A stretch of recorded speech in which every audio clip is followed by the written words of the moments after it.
you can even watch back. Giving players all the props or put them on blast. We don't give no hot takes, only talk facts. We're giving all our devotion, riding high on this wave of emotion. Going all out, yeah, cause this is our time. No, ain't no stopping us till we reach the finish line. All in, we came here to win. We're gonna give everything. S-I-C-K on the run. S-I-C-K, sick, sick. On fire, we're ready to fight. We'll bring the house down tonight. S-I-C-K on the run. S-I-C-K, sick, sick. Play it on the car ride, play it when you lounge.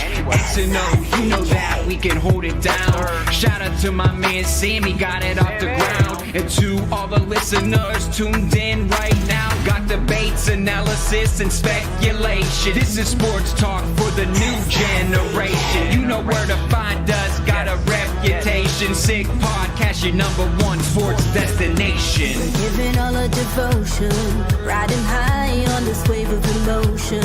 Going all out, yeah, cause this is our time. No, ain't no stopping us till we reach the finish line. All in, we came here to win. We're gonna give everything. S-I-C-K on the run. S-I-C-K, sick, sick. On fire, we're ready to fight. We'll bring the house down tonight. S-I-C-K on the run. S-I-C-K, sick, sick. S-I-C-K is the sickest podcast. Tune in for the audio, or you can even watch back. Giving players all the props or put them on blast. We don't give no hot takes, only talk back. S-I-C-K, S-I-C-K, S-I-C-K, S-I-C-K, S-I-C-K, S-I-C-K, S-I-C-K. all in, we came here to win. We're gonna give everything. S-I-C-K on the run. S-I-C-K, sick, sick. S-I-C-K, it's the sickest podcast. Tune in for the audio, or you can even watch back. Giving players all the props or put them on blast. We don't give no hot takes, only talk facts. We're giving all our devotion, riding high on this wave of emotion. Going all out, yeah, cause this is our time.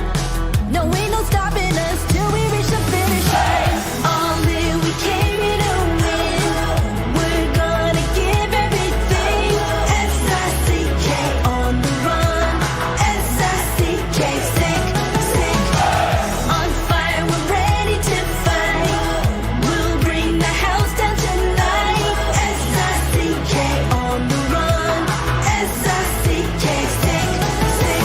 Play it on the car ride, play it when you lounge. X and O, you know that we can hold it down. Shout out to my man Sammy, got it off the ground. And to all the listeners tuned in right now, got debates, analysis, and speculation. This is sports talk for the new generation. You know where to find us, got a reputation. Sick podcast, your #1 sports destination. Giving all our devotion, riding high on this wave of emotion.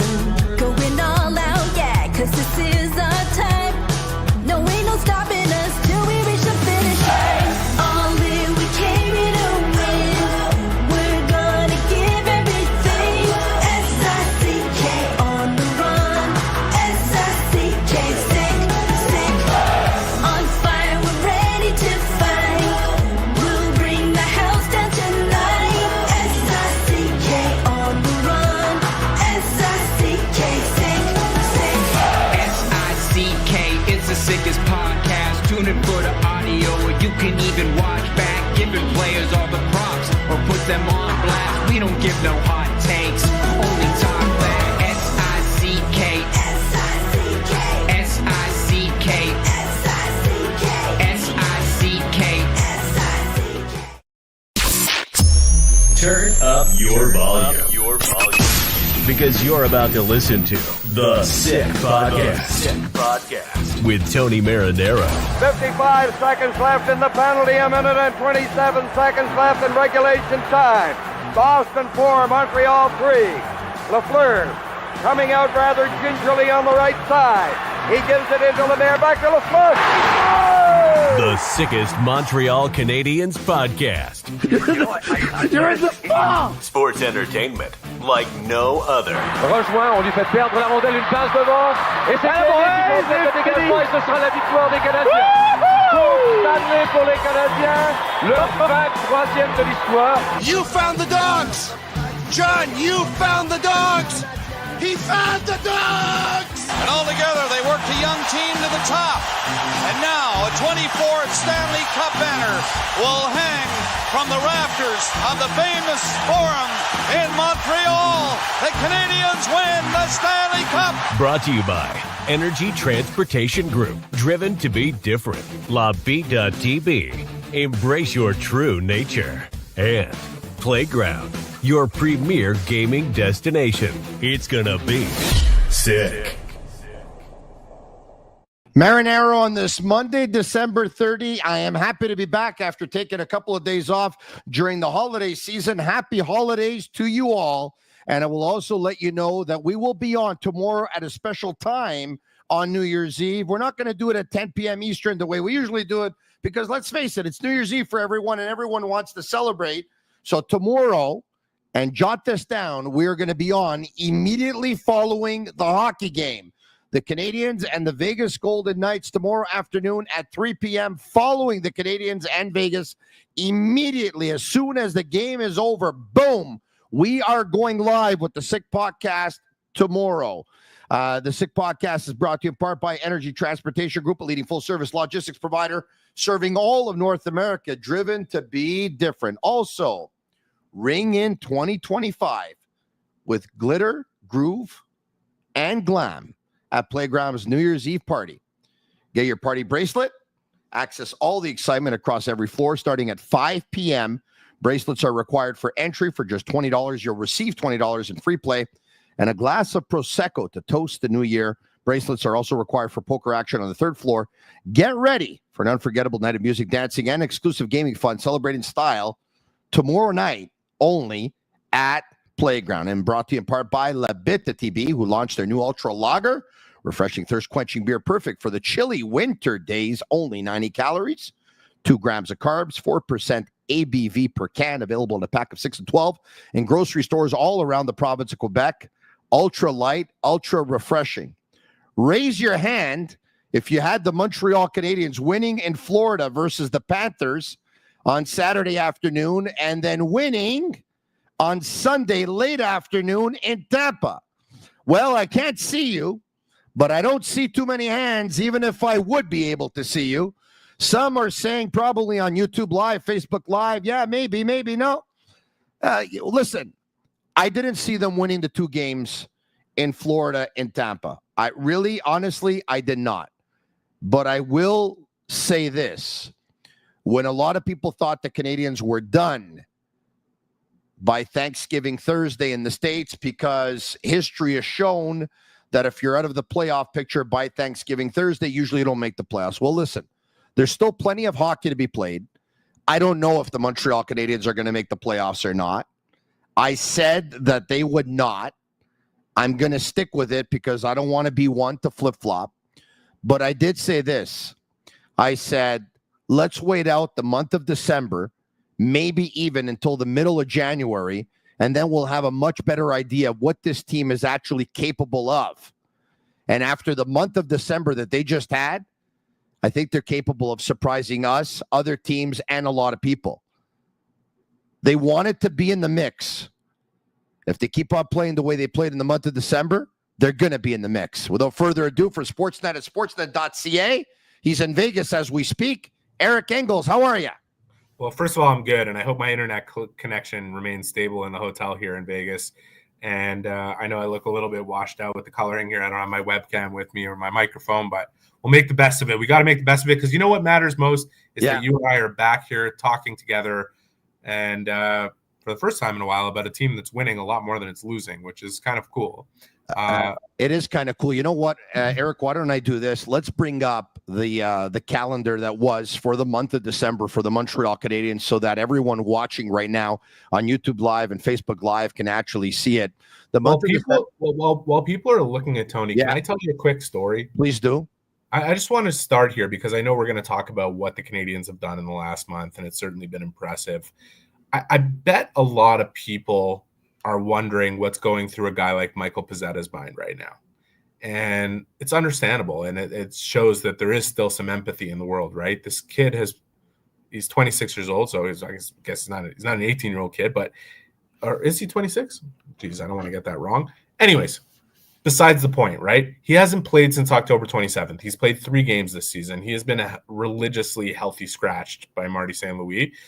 And in Florida, I asked him, like, how are you managing this situation with Pezzetta, Marty? Like, just off the ice. And he said, and I would never really heard Marty say this because his whole hook into the rest of the group is that he's been in everybody's chair, but he's never been in Michael Pezzetta's chair. He's never been scratched that often and that frequently without really an entry to the lineup and having to stick in the NHL without an opportunity to go kind of refine your game in the AHL, which I'm sure Michael Pezzetta is not complaining about in terms of collecting that paycheck.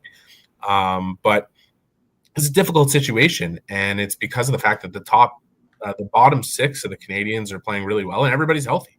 Like, there's no taking anything away from those guys, and it's pretty much impossible to get Pezzetta into the lineup. So the small story I want to share is that in Tampa Bay, the way press seating was kind of structured, I ended up sitting next to Jaden Struble and Michael Pezzetta. In between us was Mitch, who takes care of security for the Canadiens. In that situation, I'm leaving those guys alone, letting them watch the game. I got my own work to do. I'm not bothering anybody. By the way, if I can, for those who are not aware, Mitch is a former police officer. Yeah. And he was hired by the Montreal Canadiens a couple of years ago to oversee the security of obviously all the players. And part of his responsibilities are, for those who have been wondering, in the past, what do the Canadiens do to protect these players? What do they do to protect them from the city of Montreal and all of its temptations? When the players decide to go out for a beverage, Mitch goes with them. And Mitch makes sure that, their beverages are limited. And Mitch makes sure that if anyone approaches them and he smells or sees any trouble coming, that he will diffuse the situation. And Mitch makes sure that they are, always in a good situation and never in a bad situation. Yeah. So that's what I'll say to that. He's a security chaperone of sorts, and he's a very cool guy, which everybody seems to get along with really well. So it's not like a imposed kind of babysitter on the team, nothing like that. Unlike Rocky, who wanted to get away from his personal chaperones in Russia, even though the movie was filmed in Russia. No, they get along with him. Just he's one of the boys, and he obviously has a lot of experience, and he shelters them really well. So just to wrap up this small story, I'm not bothering these guys, but you can see how invested they are in the team's success right now. You could understand that Jaden Struble with Alex Carrier coming in and Caden Gooley and Arbor Jacki playing well and Lane Hudson obviously not going anywhere out of the lineup is sitting there saying, geez, how am I going to get back in? You could see Michael Pezzetta, having been through everything he's been through, saying, oh man, like what's it going to take? And there's just nothing visible on either of those guys in the way they're comporting themselves in that situation. They are cheering on their teammates the entire way. Struble was wearing the same suit in Florida and in Tampa. I joked around with him. He really likes the pastel colors because he's wearing baby blue, and he's wearing a pink suit in Florida. And Pezzetta kind of said, like, oh, he only has a couple suits. But the reason Struble was wearing the pink suit both in Florida and in Tampa was because he felt that it was lucky for the team. Like, I think for everybody out there that's concerned about these two guys, and understandably, because they're empathetic and they want to see them get into the lineup and have their chance to, I'm sure it's nice for those people to hear that, like, these guys are not taking this badly. Like, they are team guys. And to me, that's emblematic of what you're seeing with everybody on the Canadiens right now. Everybody's putting the team first. And this is stuff that you and I talked about at the beginning of the year, before the season started, before they had this horrible October, where I was saying to you, there's a really good and healthy culture here. They may not be ahead on paper of certain teams they're competing with to try to get into that mix and fight their way into a playoff spot, but I believe they are well ahead in culture. That culture is set from the top all the way down. And I think it was very hard for me to stand by that argument in October and early November when the team was having such lousy results and having games where they're getting blown out. But, as I said to you then, while it looked like regression, we couldn't definitively state that with 60 games to go. Like, let's see what this team can do. And right now, as a team that's learning how to win, what's happened over the last month has been extremely healthy. So I just wanted to share that little window in. No, it's good that you did.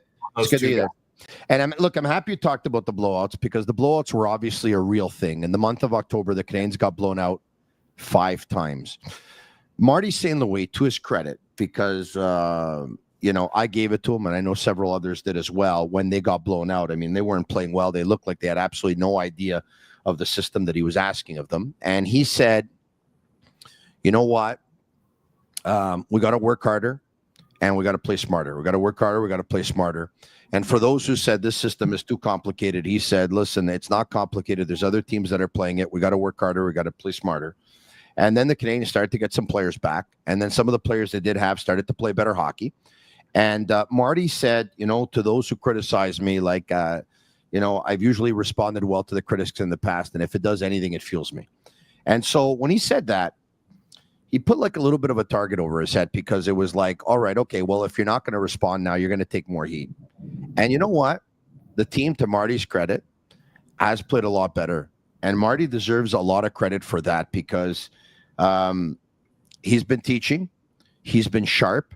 He, too, has been growing as a coach. We knew that he was going to be part of this rebuild as well.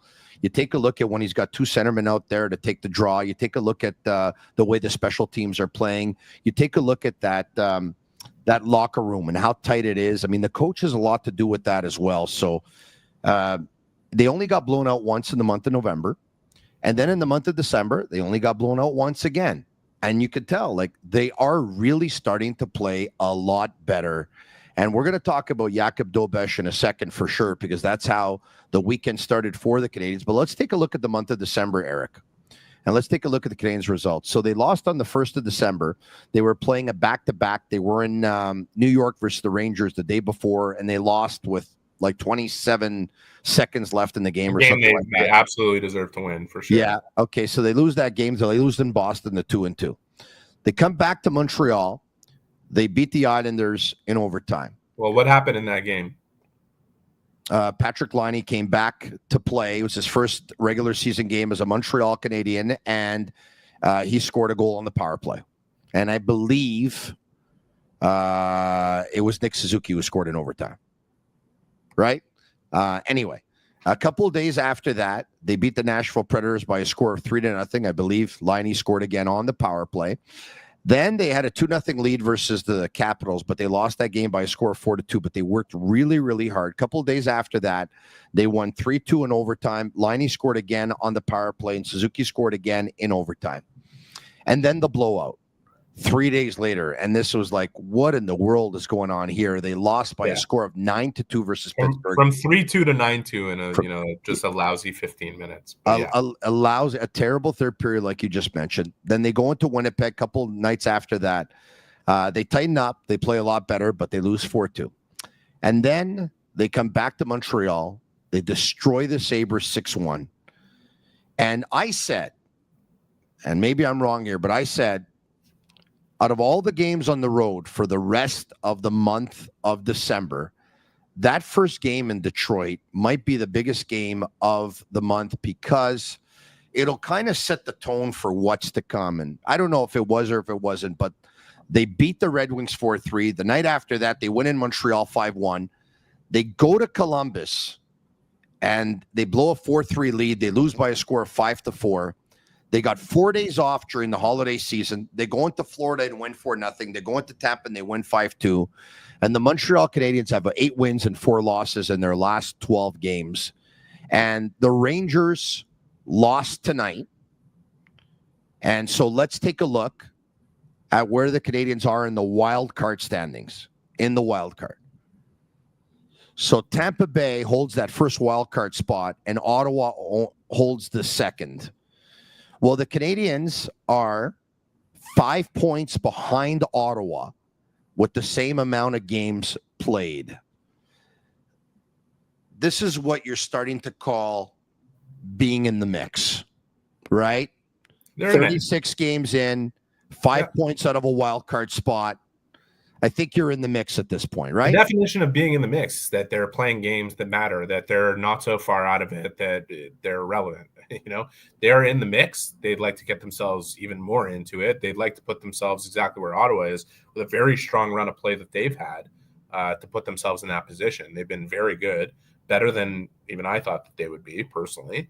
Not a big believer in their defense, but they've managed to play a strong team game, and they really pounce on teams with their offense, which is the strength of their game. They're also relatively healthier than they've been in a long time. You can see a lot of similarities in terms of what's driving this, right? The Canadiens are getting reliable goaltender. Allmark has been great for Ottawa. Yeah.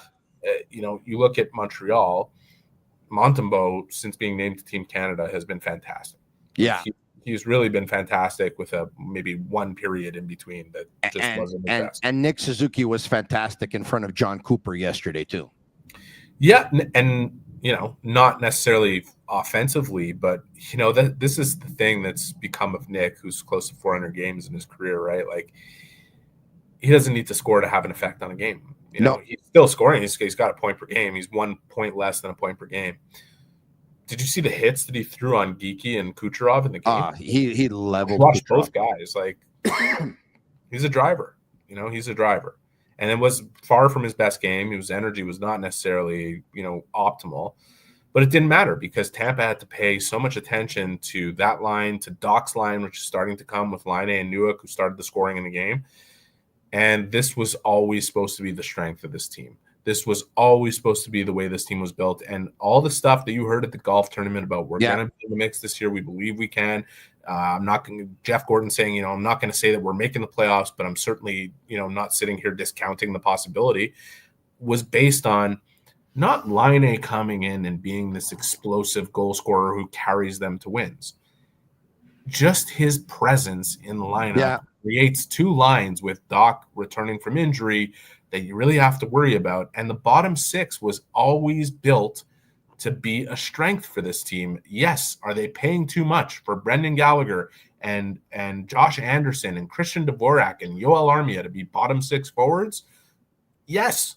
Can they afford to do that? Yes. And it makes it a strength that's very hard to deal with when the team is healthy. So because there's no free agent. There's no free agent signing, in the last couple of years, and it wasn't going to happen. So it's okay that those players were in their contract. Look, every game between now and the regular season, let's be honest, is going to be a huge game because the Canadiens are still behind the 8 ball and they have some catching up to do.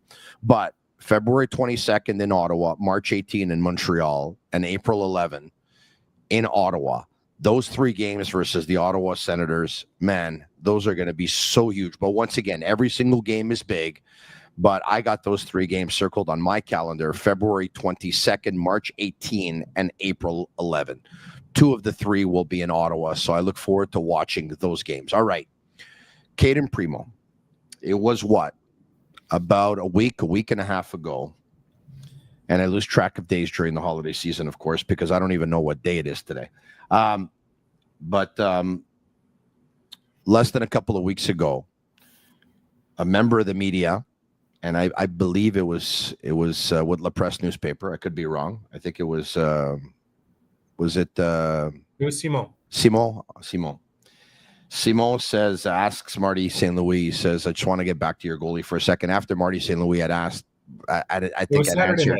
It was Saturday night against the Red Wings after the not starting Primo Friday in Detroit. Which, correct. Naturally, that decision, Tony, spoke for itself, right? Correct.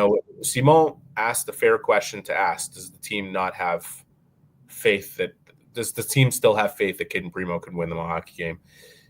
Marty obviously took offense to it, mostly because it's an hour before the game, and he's kind of doing his media availability out of courtesy. I don't think it was an unfair question.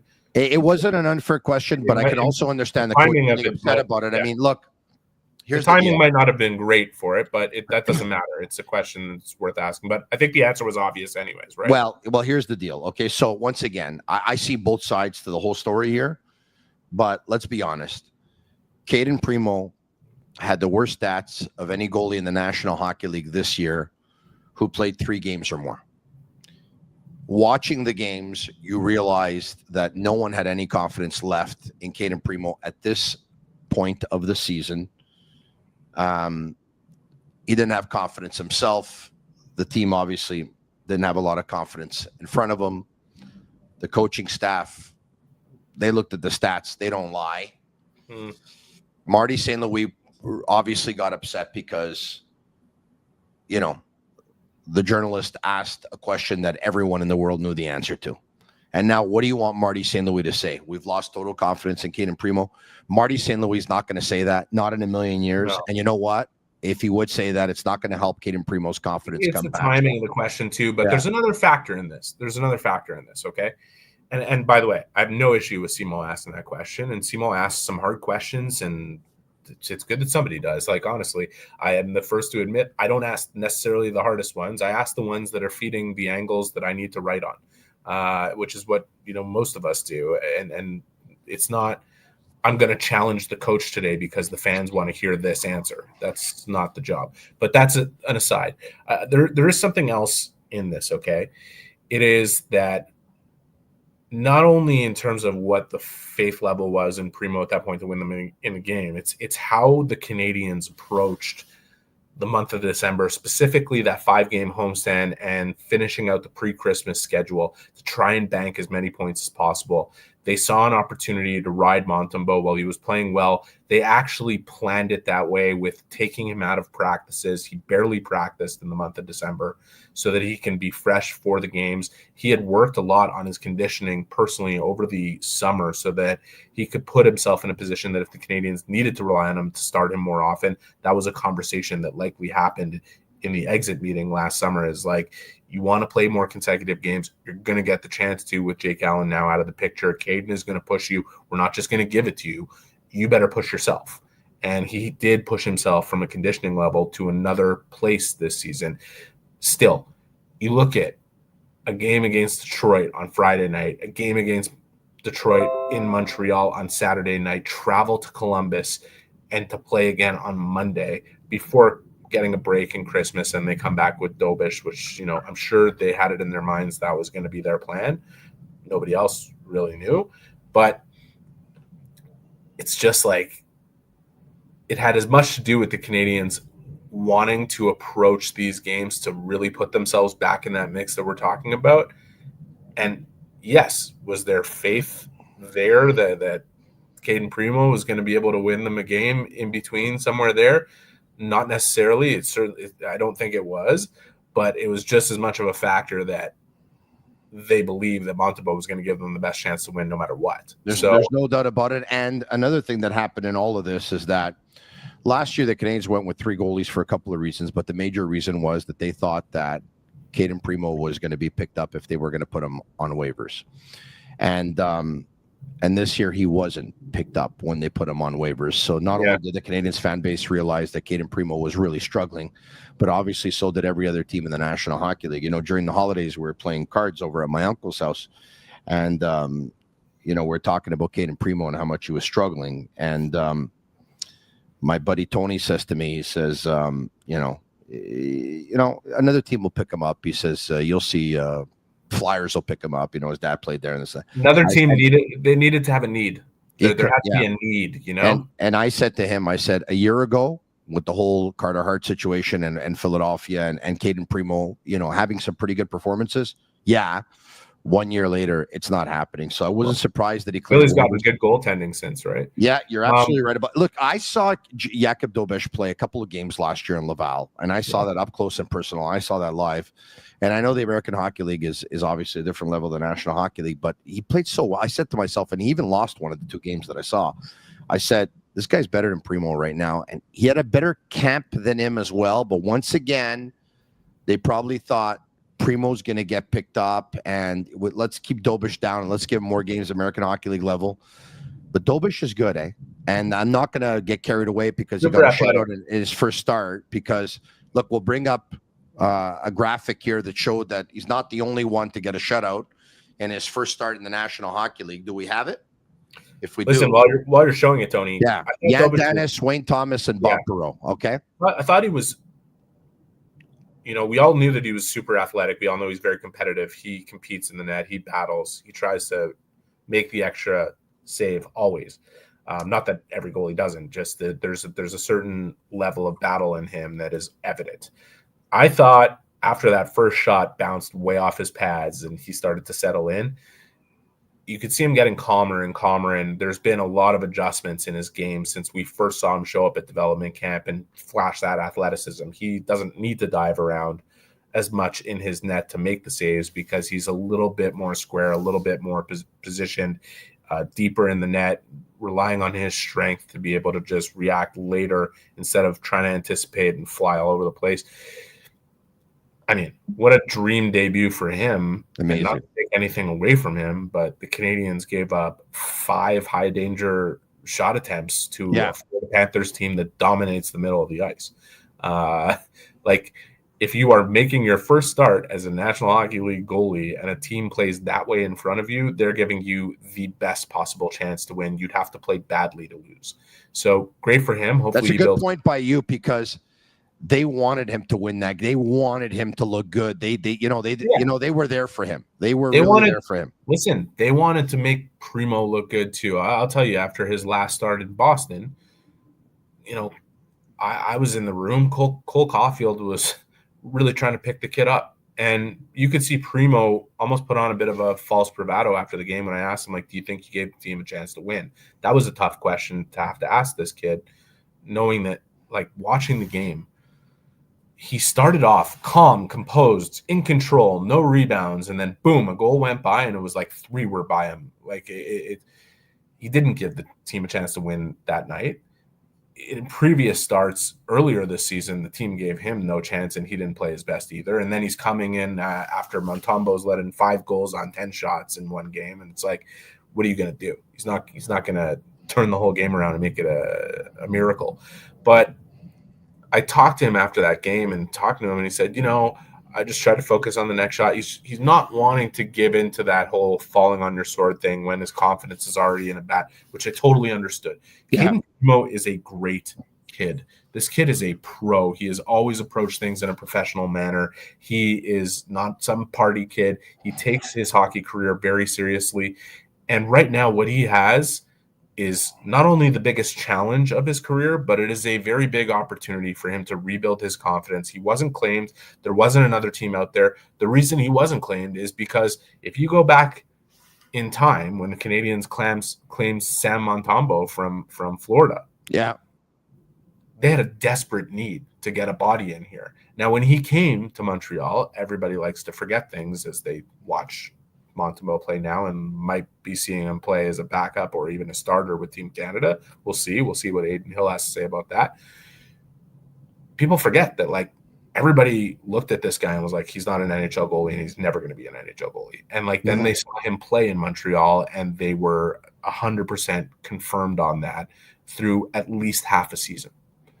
And when he was claimed by the Canadiens, he was 28 days away from his 25th birthday. And Caden Primo is 25 right now.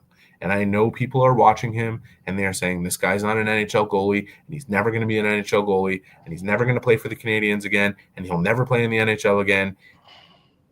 Slow down, watch out, because the truth is it takes 26, 27 for these guys to finally be what they're supposed to be. That's just what's been proven over time. There are some outliers with the Shesterkins and the guy in Dallas who's absolutely incredible. But Ottinger, but I'm not willing to just throw in the towel on Caden Primo and say that's it for him. It's over. He'll never be. Just wait. This is an opportunity to go into a Laval situation where they've played pretty well this season for the most part. It's been up and down over the last month. He will build up his confidence, and we'll see where he lands and what the next opportunity for him will be. Yeah, I don't think it's likely it'll be in Montreal, but it's too early to say that he won't be back with them at any point here. If I was Caden Primo, and not that I have any experience in this whatsoever, but if I was Caden Primo, and some people said to me, or he probably said to himself, or he's heard in the past that, he was drafted 7th round, 199, and wasn't much of a chance for him to make it. I know it's a different position, but I would be inspired.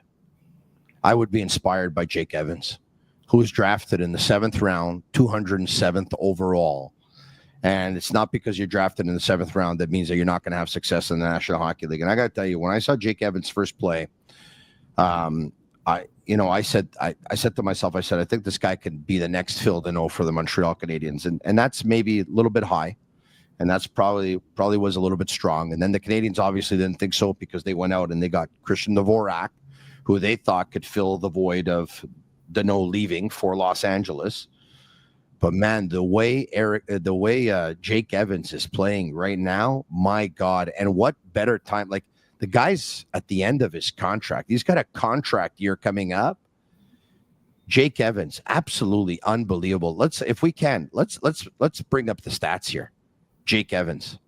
He's a real polarizing player right now, right? His last 6 games, Eric, for those who are watching us on YouTube Live, Facebook Live, 5 goals, 3 assists. The 3 are primary, by the way, 8 points. 57.5% in the face-off circle, +9 in the plus-minus. He plays just shy of 15 minutes per game. I also saw another stat today. I think he's played more minutes on the PK than any forward in the National Hockey League. Yeah. It's something like, I don't know, 100. That's been for like over a month already. 122 minutes or something. He's become such a valuable part of this hockey team. And now I think the big question is, what are we looking at? Well, which camp are you in? This guy's value goes up so much. Which camp are you in? Because I'm in the camp that he's great. I love what he's bringing.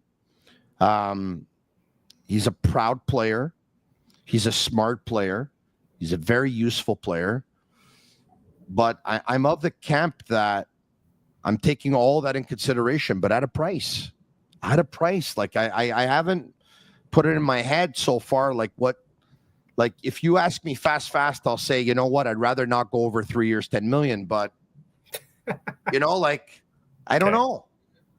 Look, I think if you're sitting in the Canadian shoes, you're sitting there saying, like, can we convince this guy to take 3 years? The answer to that probably becomes no. Are we willing to go 4 years is the next question you ask yourself, which I think you really have to consider it if the number is a normal one. If we're looking at a 4-year deal times 4 times 3.5 or 3.25, or, I don't know how high they're willing to go.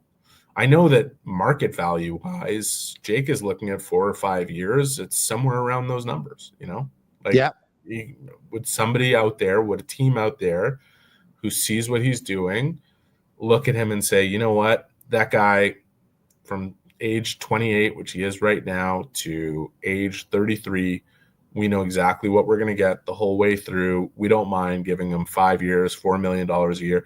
That might price him out of Montreal. I'm not saying it necessarily will. Yeah. It probably will, though. It all depends on which line he's going to be too on, right? Because if he ends up on your 4th line in 1 year from now, you can't give him that money. If he's on your 3rd line, you can. Yeah, well, it depends how you're structured also. Like, I don't necessarily agree with that. I believe when it comes to Jake Evans that there is a sweet spot here where it makes sense. I don't know how anybody is looking at this guy and saying, like, trade him, guaranteed trade him, like, don't sign him, don't. Like, first of all, Jake Evans isn't under any illusions that he's going to shoot at over 30% for the rest of his career, okay? Yeah. Is his market value dramatically affected by the amount of goals he's putting in the net right now? It's probably elevating a little bit, but everybody will keep that number in perspective, that over his career, he's been an 8.5% shooter prior to this season. And this year he's over 30% and trending towards 23 goals. Cut it in half. It's still a pretty respectable number for a guy who's going to be a bottom 6 forward. It's just the value to the Canadiens is so obvious, and it's not just now. And I've said this before to you, and I'll say it again, and I'll continue to say it. I know everybody loves Owen Beck. In fact, the scouts I speak to love Owen Beck. Yeah. I'm a big fan of the player. The details are pro level right now. Yeah. But he is 20 years old. Like, when you are setting yourself up to be a perennial contender that the Canadiens hope they're going to get to being in that kind of window within the next couple of years, you don't rely on a guy who's 22, 23 to do the job that Jake Evans is doing. Correct. And this is where it becomes Not how it interesting works. because Like, Owen Beck, as good as he is and as much talent as he has, he probably won't be able to play like Jake Evans is playing right now for another 3 or 4 years, which could be that next contract. It took Jake. Here's the difference. Jake knew exactly what he was going to be in the NHL before he arrived. Yes. And it still took him about 300 games. I spoke to him about it Yes. a week and a half ago. He said himself, it wasn't until about last season that he really felt so entrenched in his role and understood exactly what he should be doing to elevate his game within that role. But it probably could have taken him less games, Eric, because there is something major that set him back. Concussions. Yeah, he had some injuries. Not just concussions. He had a knee injury. But that's par for the course. That's baked into the evaluation. But like Owen Beck, he's produced well in his first year as a pro in the AHL. And a lot of people look at him and say, well, he's the next fourth line center in the future. Well, I don't see a reason for Owen Beck to look at himself that way. Yeah. I don't see a reason that Owen Beck can't look at himself and say, I could be more than that. And I believe he has the potential to be more than that too. The same way I believe that Jake Evans, the way he's playing right now, is proving that he's more than your typical fourth line center. Right now, he is by far the best fourth line center in the NHL. And I'm not being hyperbolic. The numbers support that.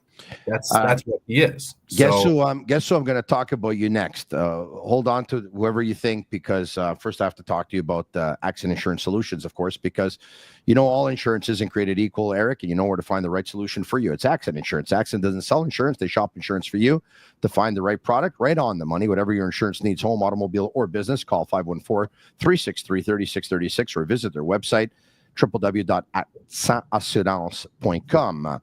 Also brought to you in part by Betway. Go all the way with Betway and get a free bet up to $200 if your first bet loses. Scan the QR code on the screen or click on the link in the details section to create an account and redeem your welcome offer.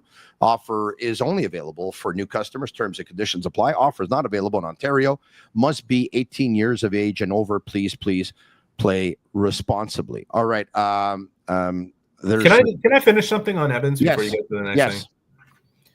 You know how many players put up a kind of a career season going into a contract here, end up leaving for a deal that probably pays them a little more than they deserve, and end up far less happy than where they left and where they were? I think that's something that Jake Evans is going to keep in mind here. I think he wants to be a Montreal Canadien. And I don't think that's something that he would just be saying. I think, he has not, up until a week and a half ago when we spoke about it last, he hadn't received a phone call yet in terms of negotiation, which is normal, right? Like, he is right now above his peak and everything is a negotiation. You would think that before the trade deadline comes, the Canadiens will have a pretty good idea of where they stand with Jake Evans. So I would think some sort of conversation will happen. If you're Ken Hughes and Jeff Gordon and you're talking to the agent for Jake Evans, I got to think your biggest selling point is we're going to take care of Jake. We're going to make him feel valued. He is valued here. And we just hope he understands that this is the best place for him, that this is where he was grown and raised and groomed, and that his opportunity will continue to be what he has earned here, and that he'll be part of us turning the corner, a big part of it, and we value him that way.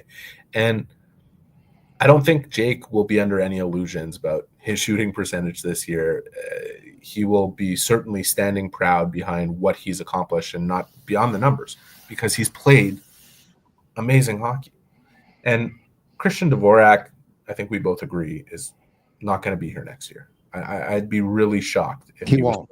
No, he won't. No, he won't. So there's a path there for Evans to fill more than just a fourth line role with the Canadiens. And there's a path to bake Owen Beck into their future and Oliver Kapanen as well and get them experience. It's all got to be reasonable, because it's not that the evaluation won't be, well, we have Beck and Kapanen coming. I think it'll more be about if Evans believes his market value is significantly higher than what he gets offered by the Canadiens, if an offer does come, which I believe one will. I haven't spoken to anybody about it, but I think one will. Mm-hmm. The evaluation will be, well, if he thinks he's worth that and we don't really want to go there, what else is out there? Who can we convince to come in here who may not be as good as Jake Evans for us and may not bring as much value as Jake Evans for us, but we'll save that money and spend it elsewhere. We'll see where that goes. But I'm surprised by how many Canadiens fans are like stomping on the table going like, trade this guy. Like, you got to understand who's buttering your bread in this market. Like this guy, the value he's bringing is not just because of the shooting percentage that's so high.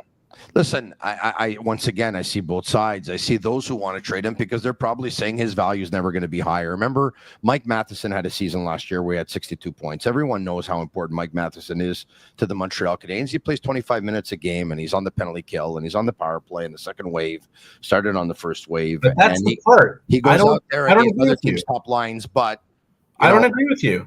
Well, you said you started by saying everybody understands how important he is, but that's the thing. And that's the same thing about Evans. And that is the question that a team asks themselves.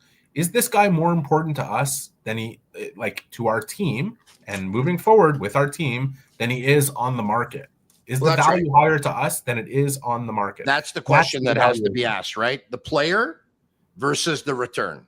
Which one holds more value? And you're right. That's the question that has to be asked. Now, Jake Evans, if the Canadiens want to be a team that's in the mix, they're not going to be able to get a player in return that can help the Canadiens as much as Jake Evans has been helping them this year or will be able to help them over the next couple of years. I agree with you 100%.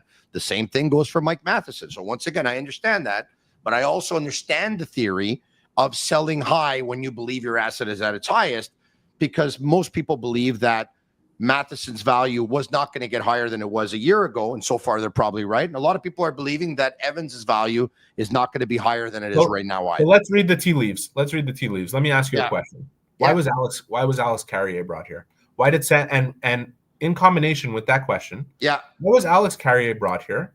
Why was Justin Barron traded? Yes. And why did Sam Montembeault start 10 games in a row? Okay, because the Canadiens believe they want to be in the mix. Alex Carrier was brought here because he's an upgrade on Justin Barron. He was brought here because he's always wanted to play for the Montreal Canadiens, and he's a local kid. He was brought here because he makes the Canadiens a better team with him. And it's important to have a player of his experience because there's a lot of young players on this defense core. Yeah. Why do the Canadiens want to be in the mix?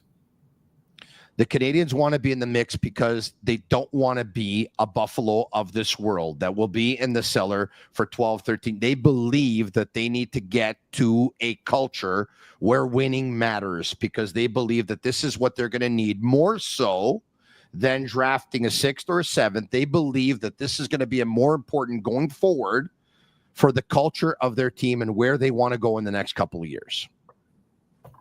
Well, then start looking at the decisions they have ahead of them within that prism. Okay? Yeah. Because they just made a few of them that make it very clear what they're valuing. And you're right. You'd have to be completely ignorant to not look at what's happened in Buffalo over the last number of years. Yeah. And be very concerned about going down a road that way. To a lesser extent, it's a terrible road. Ottawa for a number of years. To a lesser extent, what happened in Edmonton for 10 years, even with 5 of them with Draisaitl and McDavid there. Arizona wasn't good either. You are developing. Development was the most important thing the Canadiens put an emphasis on in this new administration.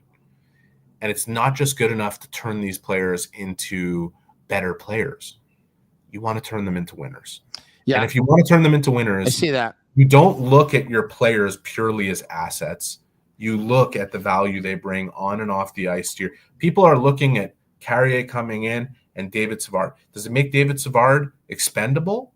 Yes, to a certain degree. Are the Canadiens going to say, well, somebody offered us a 4th-round pick for David Savard and we may as well collect the asset because he won't be with us in the future?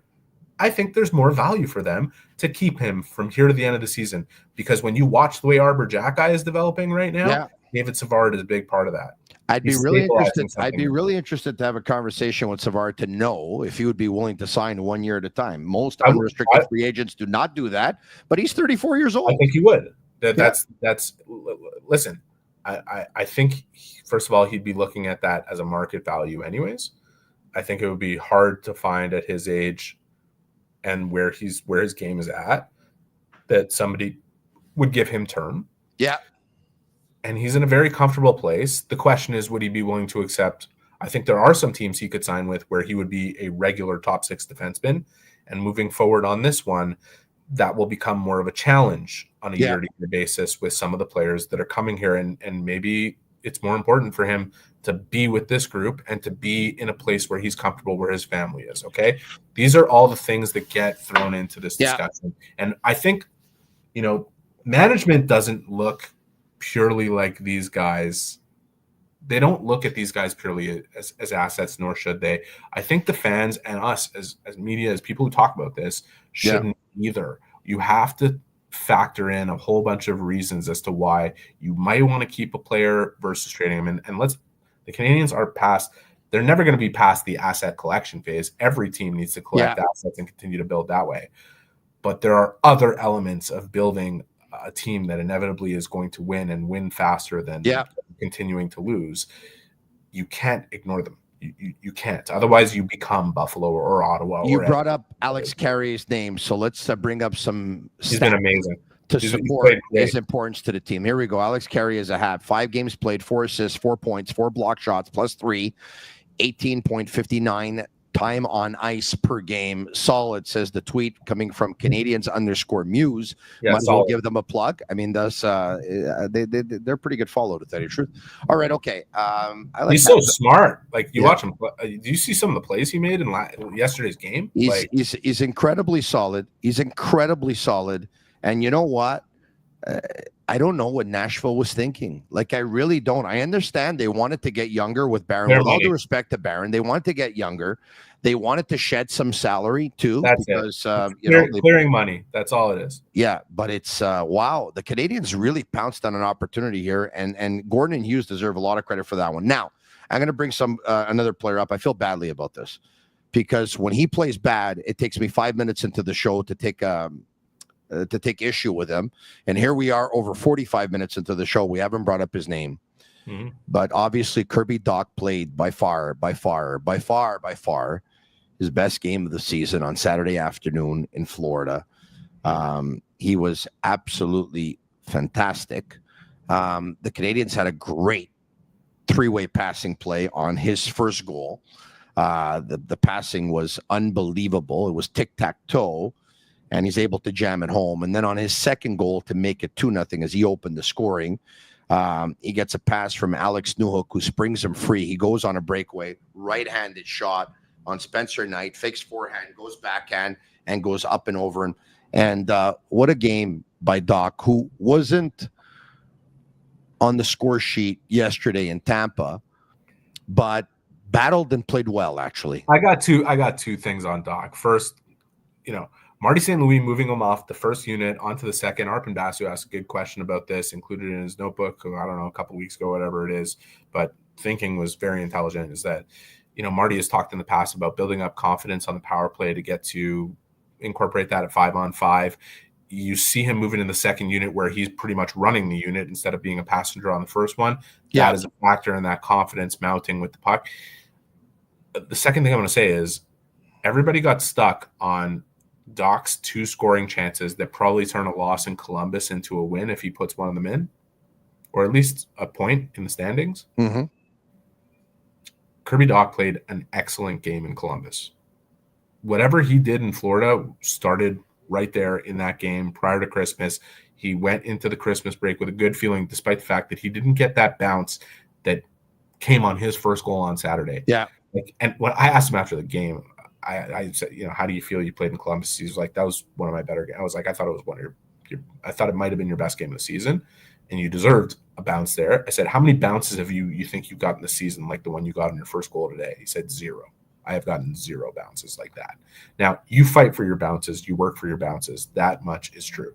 And he is fighting and working harder for his bounces. But he has not had one like that, where he takes a swing at a puck, misses it, it goes off his foot and into the net.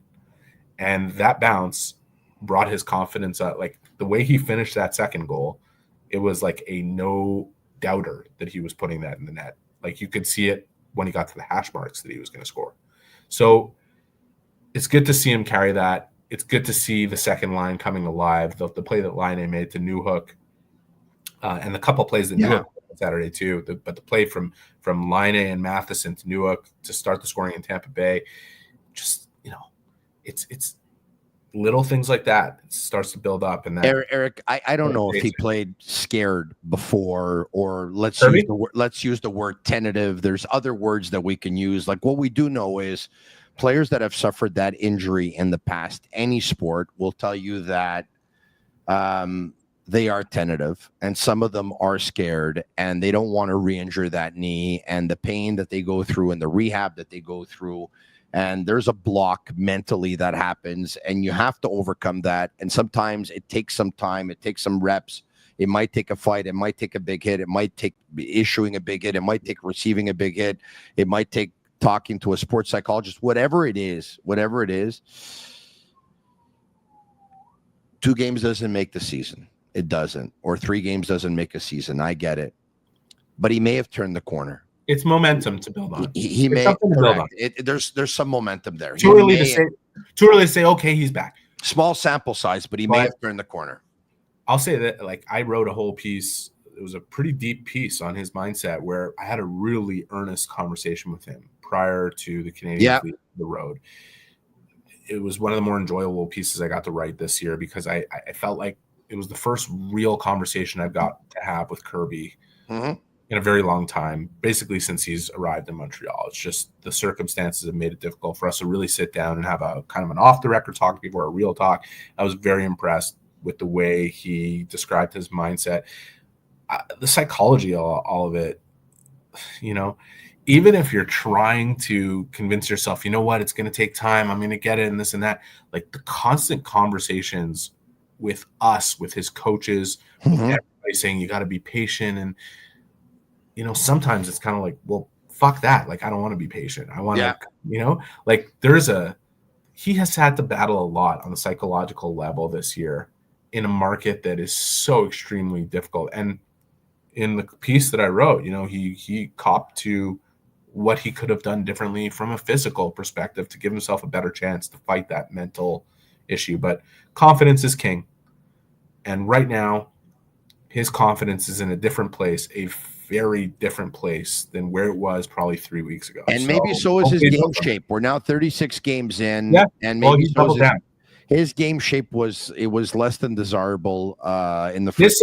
His summer is going to look different. I mean, we talked about it. His summer is going to look different coming up than the one he just had. I'll tell you that. Let's before we wrap this up, let's bring up the game sheets once again, the game stats in the last 2 games. We'll bring up the Florida game first. Canadiens win by a score of 4-0. There you have it. The shots on goal were 34-25 for Florida.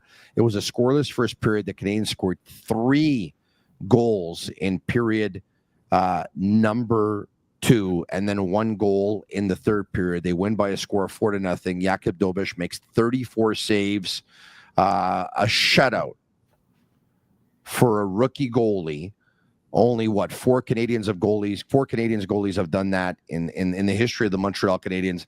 I don't know if the other 3 did it against the defending Stanley Cup champions. I'd be willing to bet not, but Jakub Dobes did. Let's bring that back up if we can.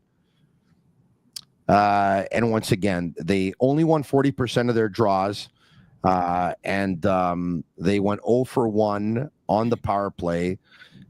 They blocked 21 shots. Look at that. They blocked 21 shots in that game. Honestly, they played such a mature game against Florida. Like early in the season, talking to Suzuki and Evans and them talking about the immaturity of the team, the way they were approaching games.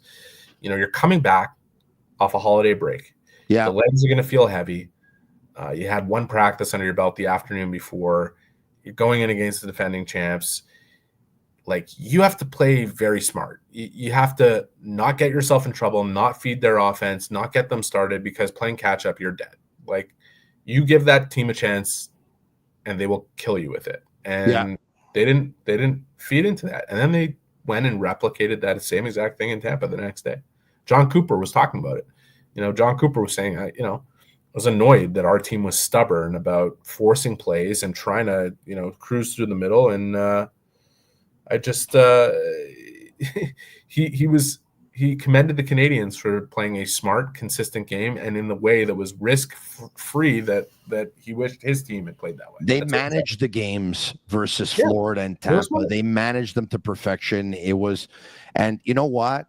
That's maturity. Look, after all we said about Marty St. Louis as well, he went up against two of the best coaches in the National Hockey League, and his team was unreal. You know what? The job, and I'm not taking anything away from Marty, it gets a lot easier when you can roll all four of your lines. Yeah. And you're playing mostly a 5-on-5 because your team is disciplined, and your defense pairings are stabilized by a veteran being right next to one of the younger players every single shift. He didn't have to worry about the matchup game that much. And like the depth that we started off talking about, and I wrote about it yesterday, this was the way they were going to beat a team in Tampa that's very top heavy, because those guys did a pretty good job neutralizing Montreal's first two lines.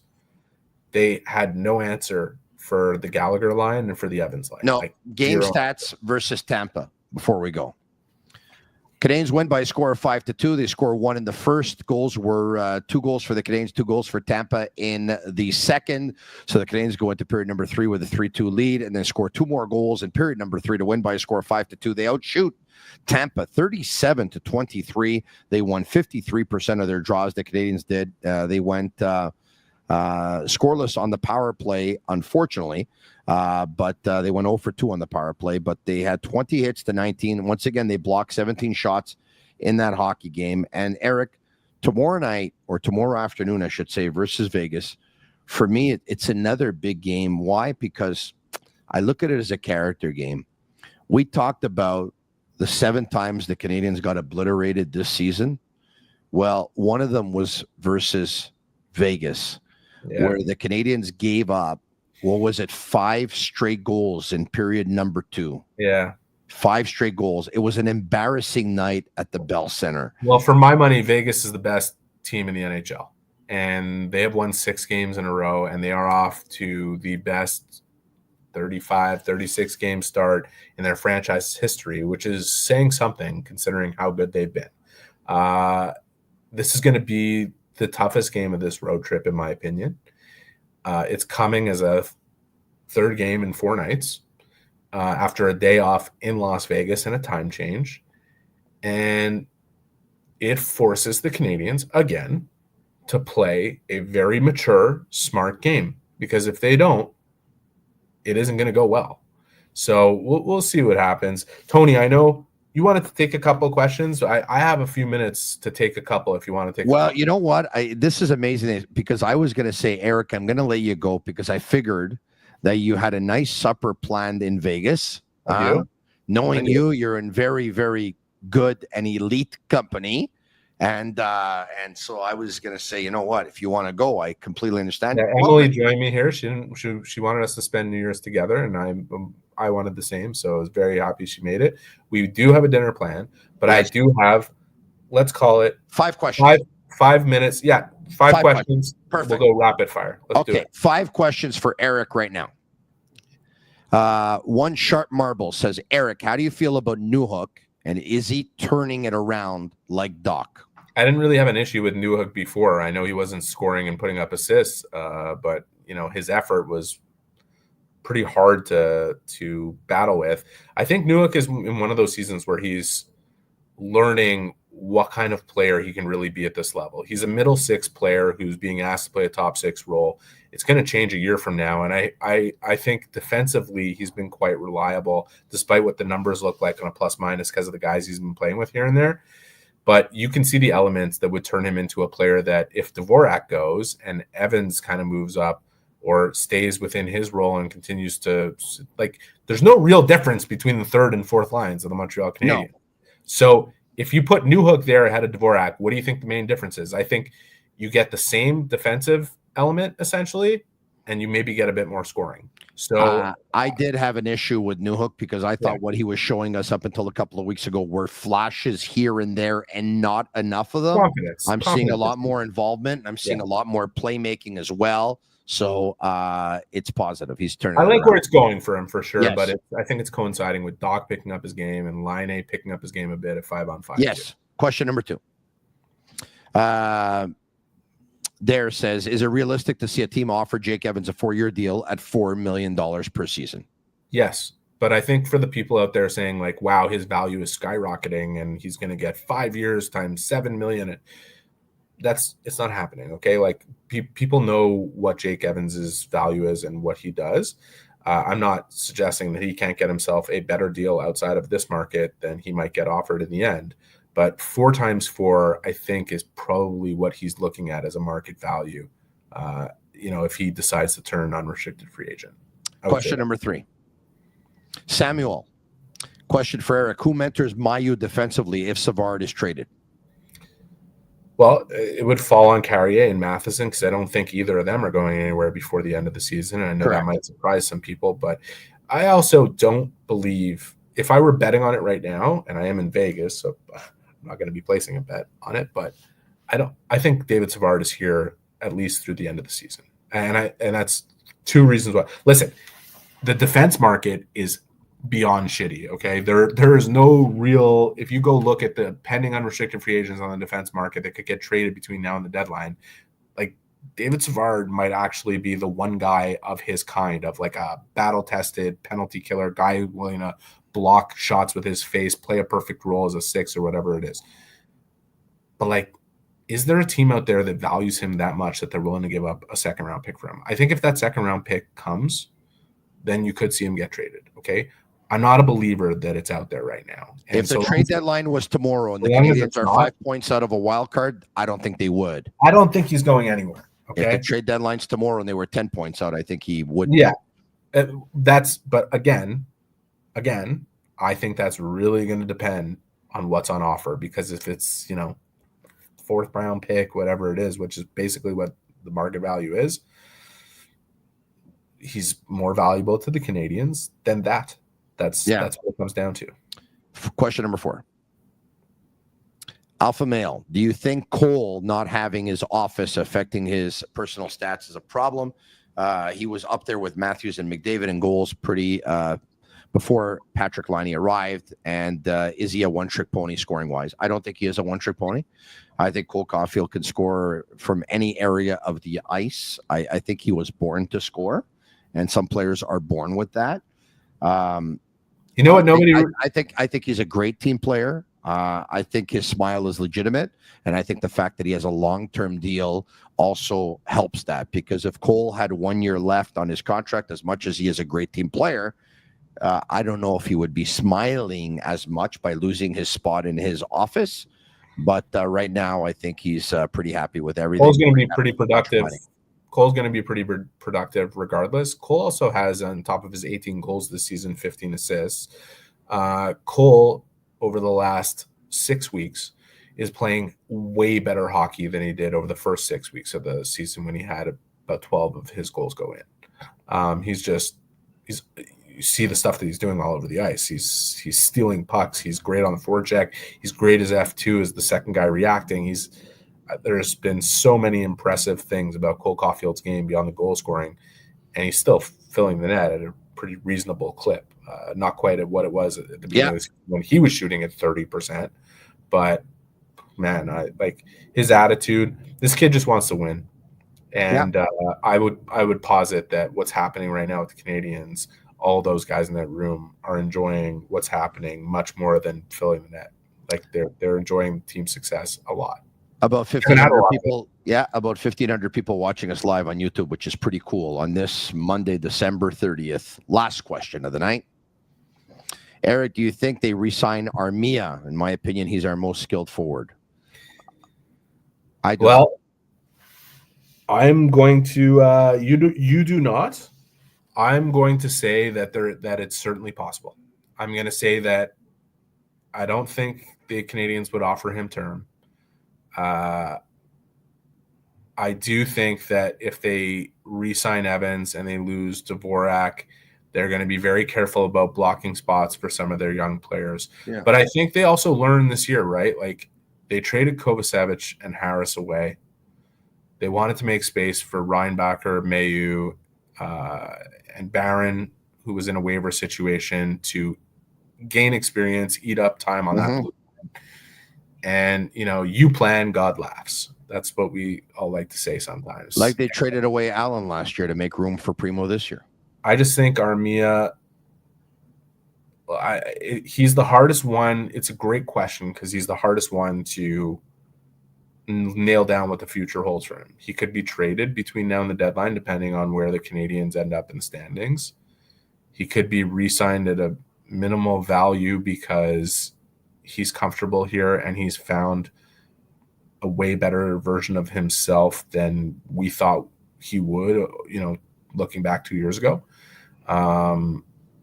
He loves the group here. They love him. He's a very skilled player. I agree with you, although it doesn't always translate to type of offense you would expect to see from him. He is what he is. I don't know. I don't know where it goes, but I would tell you right now, it is an interesting question. It's not impossible that they re-sign him. It is an interesting question because the Luke Tucks and the Florian Jackeyes of this world, who are fourth-line players in the National Hockey League going forward, are not ready yet. Still another year away, at least. That's why it's a very, very interesting question for sure. But if you're Yoel Armia, you sign a 1-year deal, Beck, right? Yeah, it's more Kapanen and Beck that they may not be full-time players with the Canadiens next year, but you'd like to see them gain some NHL experience, and you don't want to block too many spots. But yeah, I mean, if you can convince Yoel Armia to stick around for less than $2 million for 1 year, are you balking at that? I don't think so. Will Yoel Armia sign a 1-year deal as an unrestricted free agent? Someone's going to give him 2 years. I don't know. Yeah.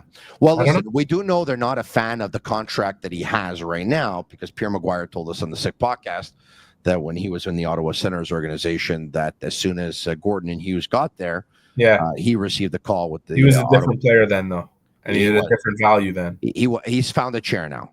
He's found the chair on the team, and Marty talks about finding a chair. He's found the chair. Eric, you can get off from your chair, and you can take the lovely Emily to supper now in Vegas. Where are you guys headed? There's so many spots there. I think we're going to Prime. Yeah. Wow. Nice place. Nice place. Yeah. Have a good night, Eric. All the best to you. Ending 2024 and have a great 2025. I look forward to talking to you again. Happy New Year to everybody. Thank you. And I won't say Happy New Year just yet because once again, I'll be back tomorrow. And once again, note the special time. Right after the Canadiens and the Vegas game, right after the game is over, the Sick Podcast with Tony Marinaro will be on. So we're not going at 10 p.m. Eastern time tomorrow. That'll be your time to enjoy New Year's Eve with your family and your loved ones. I'll be on right after the Canadiens and the Vegas Golden Knights. And that's the way the Montreal Canadiens will finish off 2024. Can they make it 3 in a row after beating Florida on Saturday, Tampa Bay on Sunday? They face Vegas tomorrow. I can't wait to talk to you about the game. Once it's over, I'll be joined by Pierre Maguire and maybe even a surprise guest. I'm still working on it. Talk to you tomorrow. Ciao for now. And that's a wrap. Hope you don't miss us too much until next time. Follow the Sick Podcast with Tony Marinaro on YouTube, Instagram, Facebook, Google Play, and Apple Podcasts. The Sick Podcast is brought to you by Energy Transportation Group, driven to be different. LaBita.tb, embrace your true nature. And Playground, your premier gaming destination.